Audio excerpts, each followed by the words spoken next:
Kolkata gang rape ఘటనలో సంచలన విషయాలు వెలుగులోకి వస్తున్నాయి. యువతిని ప్రధాన నిందితుడు కొన్నాళ్లుగా పెళ్లి చేసుకోవాలని వేధిస్తున్నాడు. తనకు బాయ్ ఫ్రెండ్ ఉన్నాడని చెప్పినా వినిపించుకోలేదు.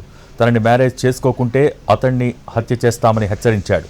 అయినా బాయ్ ఫ్రెండ్నే పెళ్లి చేసుకుంటానని యువతి తెగేసి చెప్పింది. దాంతో కక్షగట్టిన ప్రధాన నిందితుడు కాలేజీలో ఈ అఘాయిత్యానికి పాల్పడ్డాడు.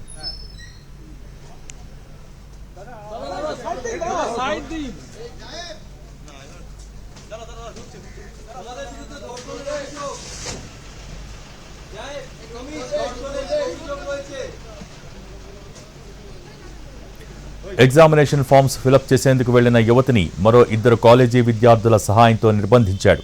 మెయిన్ గేటుకు తాళం వేసి యువతిని సెక్యూరిటీ గార్డ్ రూంలోకి లాక్కెళ్లారు. ప్రధాన నిందితుడు అత్యాచారం చేస్తుండగా మరో ఇద్దరు నిందితులు వీడియోలు తీశారు. సహకరించకపోతే వీడియోలను సోషల్ మీడియాలో పోస్ట్ చేస్తామని వార్నింగ్ ఇచ్చారు. బాధితురాలు కాళ్లు పట్టుకున్నా వదిలిపెట్టలేదు.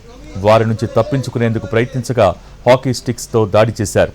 రాత్రి వరకు కాలేజీలోని సెక్యూరిటీ గార్డ్ రూంలో నిర్బంధించిన నిందితులు విషయం బయటకు చెబితే వీడియోలు లీక్ చేస్తామని హెచ్చరించారు. రాత్రి సమయంలో వదిలిపెట్టారు.